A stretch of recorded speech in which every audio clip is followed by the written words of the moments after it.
ज्यादा दूर भागे नहीं होंगे, उस तरफ देखो तुम लोग। संजय के हाथ में गोली लगी थी। वो और अभिनव रात के अंधेरे में एक पतली सी गली में छुपे हुए थे। अच्छा बेटा, जल्दी बाहर आ जाओ। अभिनव, मेरी बात सुन बेटा, तुम यहाँ से भाग जाओ वरना ये लोग तुझे भी मार डालेंगे। बाहर सड़क पर उनकी गाड़ी खड़ी थी और उसी गाड़ी के पास खड़ा था राणा। अभिनव, बाहर आओ बेटा। समझ के जिसने संजय को गोली मारी थी। नहीं पापा, मैं आपको छोड़ के नहीं जाऊंगा। जिद मत कर अभिनव। बेटा देख, मैं तो अपनी जिंदगी जी चुका हूँ। अब जो भी करना है तुम्हें करना है, सब कुछ तुम्हें संभालना है। और मेरी बात सुन, एक बार यहाँ से जाए उसके बाद दोबारा मुड़ के मत देखना, ठीक है? संजय ने कहा और अपनी उंगली में से एक सोने की अंगूठी निकालकर अभिनव को थमा दी। उस पर टी लिखा हुआ था। और एक बात हमेशा याद रखना, अपनी आखिरी सांस तक लड़ना है, समझ गया ना टाइगर? संजय ने अभिनव के माथे को चूमा। Run tiger, run tiger run! और अपनी बंदूक लेकर उन लोगों का सामना करने के लिए गली से बाहर निकल गए। संजय जैसे ही अपनी गाड़ी के पास पहुंचे तो राणा ने संजय पर बंदूक तान दी। टाइगर, इस कमीने का चेहरा मत भूलना।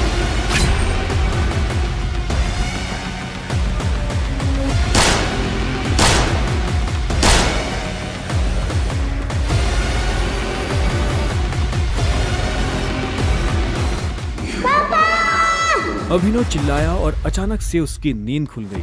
पसीने में तरबतर अभिनव अपने बिस्तर पर उठकर बैठ गया और गहरी सांसें लेने लगा। 18 साल, पिछले 18 सालों से ये सपना इसी तरह से अभिनव को परेशान कर रहा था। अभिनव ने पहले अपनी उंगली में पहनी उस अंगूठी को देखा और फिर बाथरूम की तरफ बढ़ने लगा। अभिनव गुड़गांव में रहता था और डिलीवरी बॉय का काम करता था। हालांकि इस काम में उसका मन नहीं लगता था, लेकिन अनाथ आश्रम से निकलने के बाद उसके पास ये करने के अलावा और कोई चारा नहीं था। 18 साल की उम्र में उसने अपना खर्च खुद उठाना शुरू कर दिया था। उसकी जिंदगी में बस एक ही खुशी थी, उसकी गर्लफ्रेंड वैभवी। जब भी वो वैभवी को देखता तो अपने सारे दुख भूल जाता था। और आज तो वैभवी का जन्मदिन था, इसलिए अभिनव जल्द से जल्द उससे मिलना चाहता था। अंकल, ये केक कितने का है? 600 का है। और ये पेस्ट्री? वो 60 का है। एक दे दीजिए। असल में अभिनव और वैभवी ने ये तय किया था कि वो पैसे जोड़कर अपने लिए किराए का एक बड़ा घर लेंगे, इसलिए वो पैसे वेस्ट नहीं करना चाहते थे। Thank you. Thank you. कुछ देर के बाद जब वो वैभवी के घर के बाहर पहुंचा तो उसने देखा वहाँ काफी रंगीन लाइट्स जल रही थी और बाहर से तेज म्यूजिक की आवाज आ रही थी।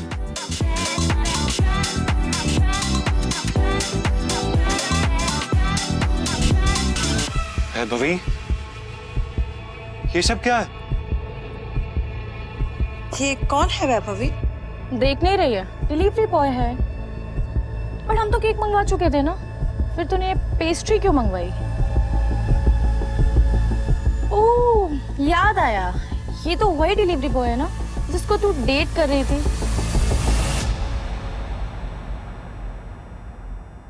ओह कम ऑन यार वैभवी, तेरा स्टैंडर्ड इतना गिर जाएगा मुझे नहीं पता था। Babe, happy birthday babe. Abhinav Deven को अच्छी तरह से जानता था। वो एक बड़े बाप का लड़का था और हर वक्त वैभवी के आसपास मंडराता रहता था। देवेन को यहाँ देखते ही अभिनव का दिमाग खराब हो गया। उसके हाथ में एक बड़ा सा गिफ्ट था। उसके आगे अभिनव के हाथ में लटकी पेस्ट्री की थैली कुछ भी नहीं लग रही थी। मेरी वैभवी को छूने की तेरी हिम्मत कैसे? Stop it. दोस्तों, तुम लोगों को मेरे ऊपर डाउट था ना, मेरे स्टैंडर्ड्स पर डाउट था। अब बताती हूँ मेरे स्टैंडर्ड्स क्या है। मैं तुमसे ब्रेकअप कर रही हूँ। What? और नहीं तो क्या, बेचारी कब तक तुझ जैसे गरीब के साथ ऐसी आधी पेस्ट्री खाती रहेगी। साले तेरी हिम्मत कैसे? तेरी तो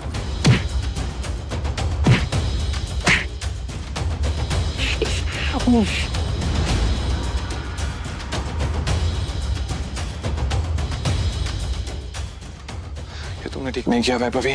और अभिनव वहाँ से निकल गया। वो उन दोनों की शक्ल अब और नहीं देखना चाहता था। उसकी आंखों में आंसू थे और उसका दिल बुरी तरह टूट चुका था। हर घूंट के साथ उसकी आंखों के सामने वो दृश्य आ रहा था जिसमें देवेंद्र वैभवी के गालों को चूम रहा था।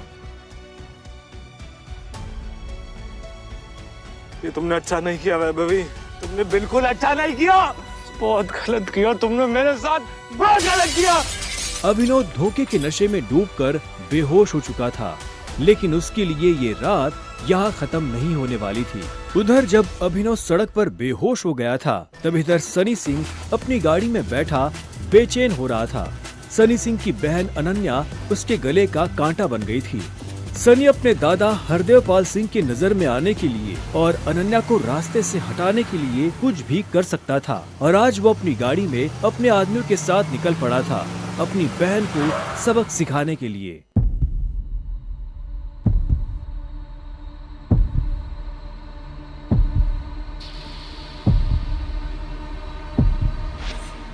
जल्दी करो, गाड़ी में डालो इसे। सुबह होने से पहले अगर हमने इसको अनन्या के कमरे में नहीं डाला तो ऐसा मौका दोबारा नहीं मिलेगा। Quick quick.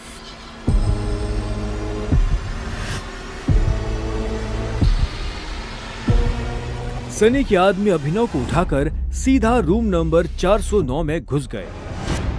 सही कपड़े उतारो और बेड पे लिटाओ उसको। कपड़े उतारो उसको। उन्होंने अभिनव को बहुत आहिस्ते से उस बिस्तर पर लेटा दिया। वहाँ पहले से सनी की बहन अनन्या सोई हुई थी। सुबह जब अभिनव ने करवट बदली तो उसका हाथ एक नरम हाथ से टकरा गया। अभिनव की नींद टूटी और उसने देखा कि वो एक अनजान लड़की के बगल में लेटा हुआ था।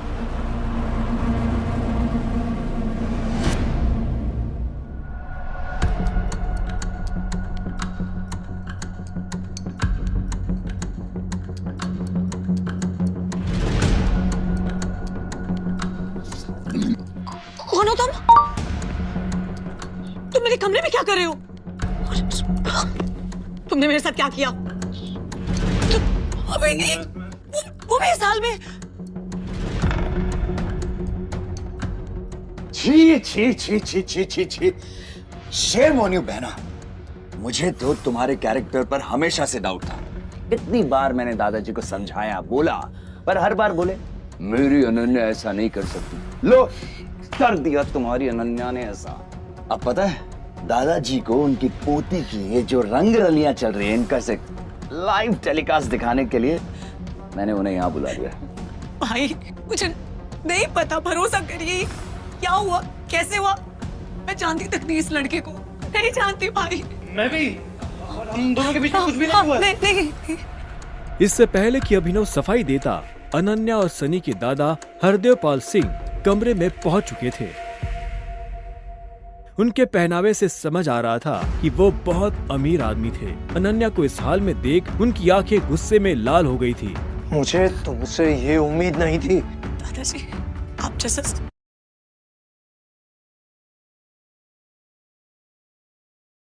सोच रहे वैसा बिल्कुल नहीं है। अनन्या, तुम्हें अच्छे से नियम पता थे, फिर भी तुमने सारे नियम तोड़ दिए। नहीं दादाजी, नहीं। और तू? जब अभिनव की नजर हरदेव से मिली तो उसे लगा कि वो अपनी आंखों के सामने मौत देख रहा है। तूने मेरी पोती के साथ रात गुजारी है ना? आज से हमारे परिवार के कानून के हिसाब से तू सिंह परिवार का दामाद है। क्या? उन दोनों के बीच में लेकिन कुछ हुआ ही नहीं है। दादाजी, कुछ नहीं हुआ है। कुछ नहीं किया ना तुम दोनों ने, तो क्या ये था?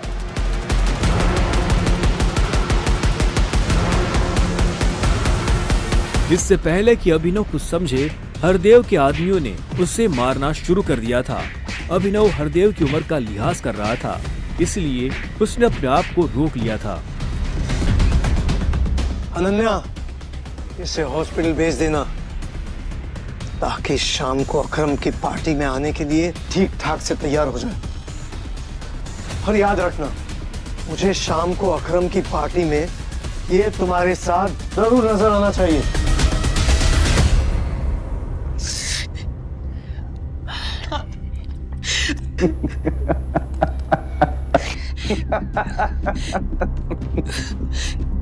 क्यों मेरी जिंदगी बर्बाद कर दी तुमने? क्यों? अभिनव के पास इस सवाल का कोई जवाब नहीं था। वहां जाकर अभिनव शाम को होने वाली पार्टी के लिए तैयार होने लगा। उससे हरदेव और उसके आदमियों का डर नहीं था। वो जानता था कि अनन्या पहले से काफी मुश्किल में थी और वो अपनी वजह से उसकी मुश्किलें और नहीं बढ़ाना चाहता था। अभिनव के पास ले देकर सिर्फ एक ब्लेजर था, वो भी उसके पापा का। वो जगह जगह से फटा और उधड़ा हुआ था, लेकिन जब अभिनव ने उसे पहना तो उसकी खूबसूरती ने ब्लेजर की सारी कमियां ढक दी। अभिनव का अंदाजा सही था, अनन्या का घर काफी बड़ा था। वो एक अमीर परिवार की लड़की थी। जितना अभिनव महीने का कमाता था उतने की अनन्या ने सैंडल्स पहनी हुई थी।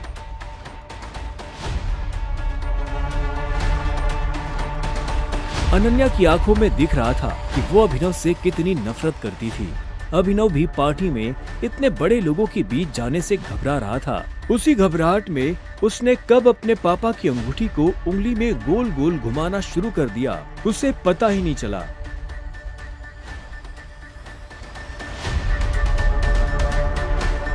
इस अंगूठी को उतार दो प्लीज, बहुत गंदी लग। सॉरी पर ये अंगूठी मेरा सब कुछ है।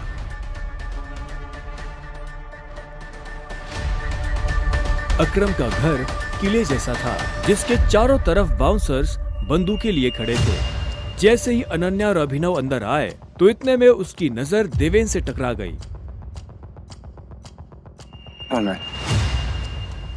तुम यहाँ क्या कर रहा है साले? सही कैसे मैं हंस गया? अनन्या पागल हो गई हो तुम? इस सड़क छाप में ऐसा क्या देख लिया किससे शादी कर ली? जुबान संभाल के बात कर। नहीं तो क्या कर लेगा तू? बोलना, क्या कर लेगा?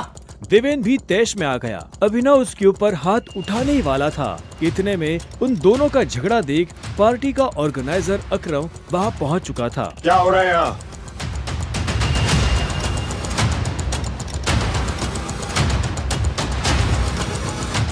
अकरम सर, देखिए इस आदमी, ये क्रिमिनल है, जबरदस्ती आपकी पार्टी में घुसा है। इधर आओ।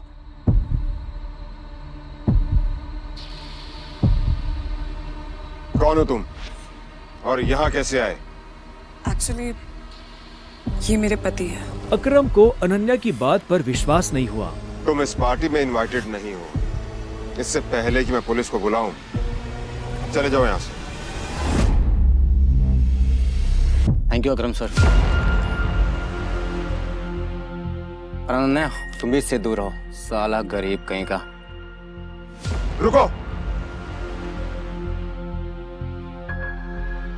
अकरम भागते हुए अभिनव के पास गया और उसकी अंगूठी को देखने लगा।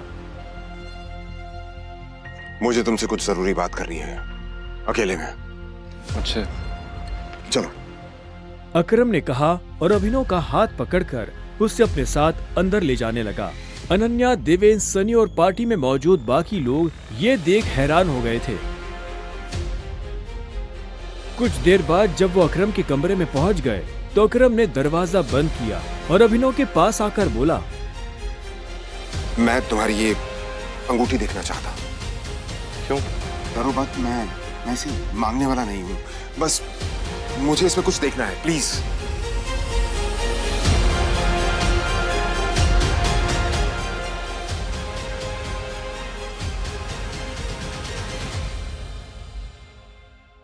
टाइगर?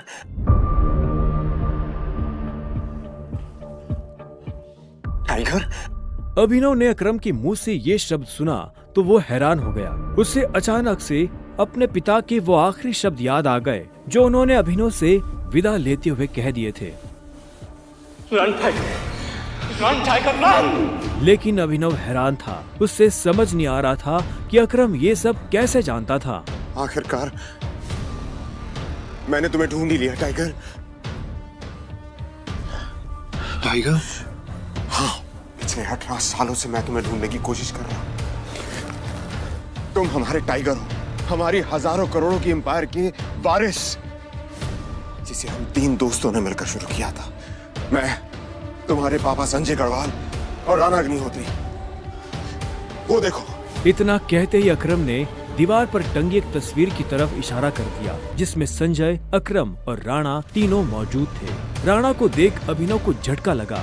उसकी आंखों के सामने वो सपना फिर से हरा हो गया, जो वो हर सुबह देखकर उठता था। उस रात अभिनव के पिता को जिस आदमी ने गोली मारी थी वो राणा था। दोस्त होने के बावजूद राणा ने अभिनव के पिता के साथ गद्दारी की थी। अभिनव की आंखें चिंगारी सी लाल हो गई। क्या हुआ? तुम इतना गुस्से में क्यों? नहीं, मैं ठीक हूँ। आप मुझसे कुछ कहना चाहते थे? हाँ, वो मैं तुम्हें हमारी कंपनी द माफिया किंग के बारे में कुछ बताने वाला था, जिसे हम 3 दोस्तों ने मिलकर खड़ा किया था। द माफिया किंग, जिसके नाम से पॉलिटिशियन, सेलिब्रिटीज, इस देश का सबसे बड़ा आदमी भी कांपता था। लेकिन तुम्हारे पापा के जाने के बाद सब कुछ बिखर गया, और इस दौरान हमारे कई दुश्मन खड़े हो गए, जिसमें सबसे बड़ा दुश्मन है इकबाल शेखावत। वो तुम्हें कई सालों से ढूंढने की कोशिश कर रहा है, ताकि तुम्हें मारकर वो हमारा नामो निशान खत्म कर देना चाहता है। फिलहाल द माफिया किंग का सारा काम राणा का बेटा मोंटी संभाल रहा है। अब तुम आ गए हो तो इस कंपनी की भाग दौड़ अब तुम संभालोगे। अपने पापा के काम को अब तुम्हें आगे बढ़ाना होगा टाइगर। ये सुनते ही अभिनव के कान खड़े हो गए थे। कल तक उसकी जेब में 100 रुपए भी नहीं थे, और आज अचानक वो हजारों करोड़ की कंपनी का मालिक हो गया था। अब आगे क्या होने वाला था? क्या अभिनव अपने पिता की मौत का बदला ले पाएगा? कैसे एक डिलीवरी बॉय संभालेगा अपनी पिता की हजारों करोड़ की कंपनी द माफिया किंग को? जानने के लिए सुनते रहिए द रिटर्न ऑफ टाइगर, सिर्फ पॉकेट एफएम ऐप पर। अभिनव की जिंदगी रातों रात पलट चुकी थी। उसके साथ जो हुआ उस पर उसे अभी तक यकीन नहीं हो रहा था। उसके हाथ में अपने पिता की तस्वीर थी, लेकिन उस तस्वीर में वो गुस्से से भरी निगाहों से राणा को देख रहा था। अगर उसका बस चलता तो वो अभी के अभी राणा का सर काटकर अपने पिता की मौत का बदला ले लेता। मैं तुमसे पूछना ही भूल गया, इतने सालों तक तुम थे कहां? कहां थे तुम? पापा के जाने के बाद मैं एक अनाथ आश्रम में पला बढ़ा। कई सालों के बाद वहां से निकला, काम करने लगा ताकि पढ़ाई के लिए पैसे जोड़ सकूं। लेकिन इस दौरान आप लोगों ने मुझे ढूंढा क्यों नहीं? टाइगर, ऐसा नहीं है कि मैंने तुम्हें ढूंढने की कोशिश नहीं की। जैसे कि मैंने तुम्हें बताया कि तुम्हारे पापा के जाने के बाद माफिया वर्ल्ड में अफरा तफरी मच गई थी। हम उसे भी संभाल रहे थे और तुम्हें भी ढूंढने की कोशिश कर रहे थे, लेकिन वक्त के साथ साथ तुम्हारा चेहरा भी बदल रहा था, इसलिए तुम्हें ढूंढने में बहुत मुश्किल हो रही थी। फिलहाल अब तुम मिल गए हो। अब तुम्हें देखकर मोंटी और बाकी सब लोग बहुत खुश होंगे। मोंटी का नाम सुनते ही अभिनव को गुस्सा आ गया था। मोंटी एक गद्दार का बेटा था। अभिनव ना तो उस गद्दार के बेटे से मिलना चाहता था और ना ही बात करना चाहता था। लेकिन पापा ने तो मुझे कभी इस माफिया ग्रुप के बारे में कुछ बताया ही नहीं है। वो चाहते तो मुझे बता भी सकते थे। तब तुम बहुत छोटे थे, शायद इसीलिए संजय ने तुम्हें इन सब चीजों से दूर रखा। लेकिन मेरा यकीन मानो, मैंने तुम्हें ढूंढने की बहुत कोशिश की। अब तुम मिल गए हो तो मुरझाया हुआ द माफिया किंग फिर से जिंदा हो जाएगा। चीयर्स। अभिनव के मन में कई सारे सवाल उठ रहे थे।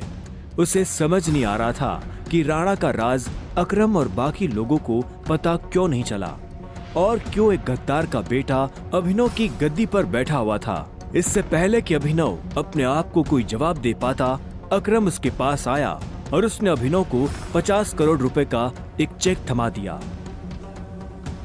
ये लो, इसे रख लो। जब तक तुम टाइगर की पोजीशन नहीं पा लेते, तब तक तुम्हें इसकी जरूरत पड़ेगी। अभिनव ने अकरम